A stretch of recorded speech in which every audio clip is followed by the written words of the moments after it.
Hill. And I'd like to introduce who I call the ground beneath the clown, his wife, Johanna Romney. Yeah.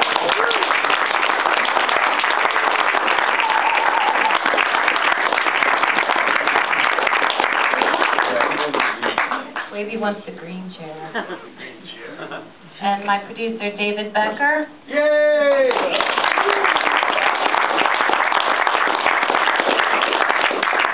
And the film's composer and the man who did that brilliant song at the end, Basic Human Needs, Emery Joseph.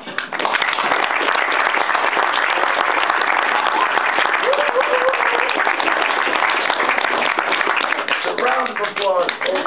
Yeah.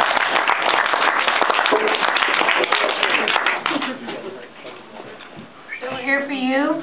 If you have any questions, this is our Q&A time. Yeah, Wavy, I remember you told a story back at the Fillmore at the Gibson Guitar Centennial and how you got the name Wavy Gravy. Well, it's sort of covered in the film, but perhaps you know it. Perhaps you just walked in. So I suggest you come back tomorrow. Because it is in the movie. Or also, you can, if that doesn't work for you, you go to wavygravy.net and scroll down to the end to the merchandise, where I'm my own brand of bubbles, clown noses. I'm a clown glomerate. And Camp With a Rainbow gets, these are really good bubbles. They're about to go out of business, so this is your chance to get really good bubbles. Then, my Wavy Gravy bubble operation is switching to Germany, where the Crucifix people are going to begin to produce Wavy Gravy bubbles. Send the children of economically challenged parents to Camp With a Rainbow. So there. Very cool.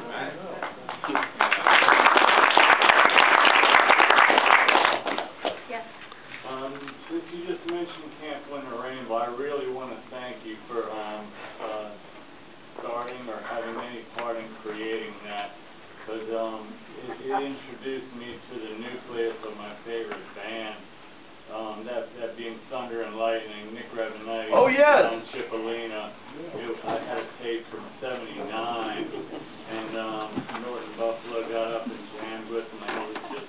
It had a benefit for us. Was it at the committee or at Wheeler Auditorium? I think it was Wheeler Auditorium. Wheeler Auditorium on like campus. 1079. I was just cassette. They did like 35 minutes, and it was just brilliant to me. Yeah. Hey, how about the movie, the music in this film? Pretty yeah. Awesome.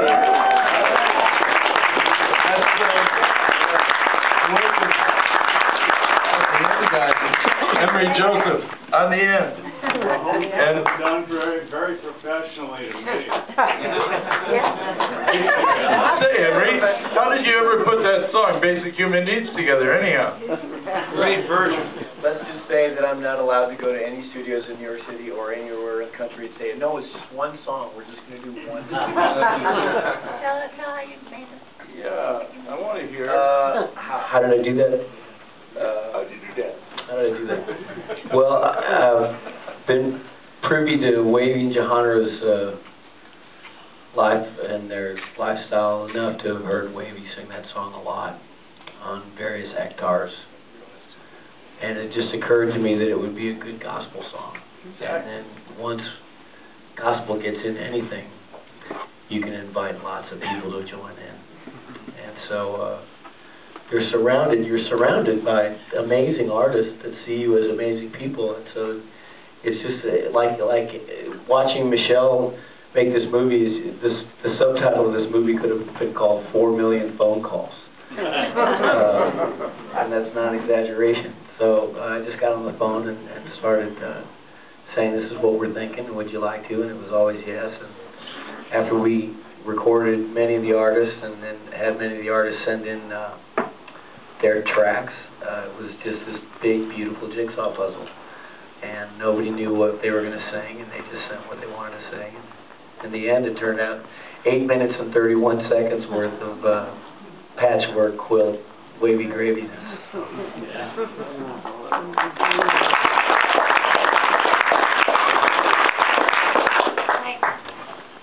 Wavy, what was it like at the Taj Mahal?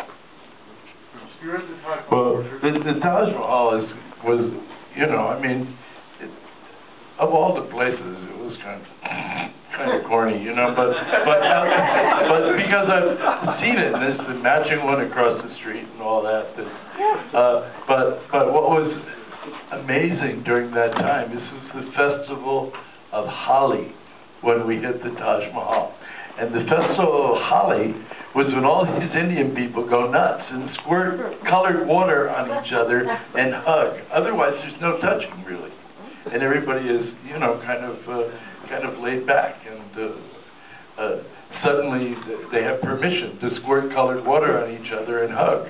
And there we were. We just walked right into the eye of that, and it was wonderful.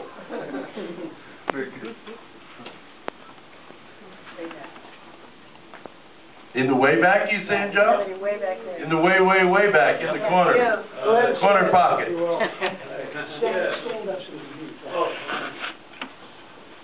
You mentioned Poostafix, the new bubbles, and I wonder if you remember the story that you told, you probably have told it many times, but it's on the CD with the Basic Human Needs song. Oh, Blowing Bubbles for Buddha? Yes. It's in the movie. Please come back tomorrow. No, it's not. No, it's not? I've told it so many times I thought it was. Okay, I will tell you. I'd be honored to tell you. We walked about 90 miles through the nearest light bulb, and I'm blowing bubbles for this little kid named Lopsong. He's about yay high, and he's shaved his head and donned the saffron, and the sun is setting, and the bubbles are floating out, and the sunset is reflected in the bubbles. And the llamas are all in their lamasery. And the head llama comes out and sees the sunset reflected in this bubble, and he falls to his knees, gets up and grabs me by the arm and brings me into the lamasery and sits me down on a sapu cushion and feeds me tea and sampa, which is Tibetan oatmeal with a little yak butter and water buffalo milk, and suck that up. And then all of us together, for about a half hour, and I get really, really stoned. And I give the bubbles to the kid as I go to leave, and the head llama snatches the bubbles away from the kid and puts them on the altar. And it is translated to me that on high holy days they would blow one bubble for Buddha. Now, just a minute. Can you imagine 20 years down the line being sent by National Geographic to photograph this lamasery with the butter lamps and the skull cups, and you take your picture and you're back in New York developing things, and there's a bottle of Wonder Bubble. It would totally crack your brain, which I think is good exercise. Let's all crack our brain as many times a week as possible. Let the sun shine in. Let the clouds rush in. Next. Could we have the next slide, please? In the greenage. I just finished reading your book for the second time, Something Good for a Change. Oh, thank you. You don't know about it. It's just inspiring. I mean, tears, laughter the whole time. I'd read it like one chapter a day, and it's. I put it by the toilet. It's good. Yeah. Each chapter is good for a dump. It's an inspirational dump. Thank you for mentioning that. Thank you so much. And it's available where? Someday, if you go to wavygravy.net, some other guy took wavygravy.com and offered to share it with me if I'd be his best friend. And, I'd be a bit of his friend, but not his best friend. I enjoy being .net. it's another place to go. .net. Could we have the next slide, please? Yes, right there. Yeah. How did you decide, I mean, we all know how great Wavy is, those of us who know him, but how did you decide to do this film? What was the inspiration for this? The inspiration was Wavy. But I mean, how did you get Well, to that point?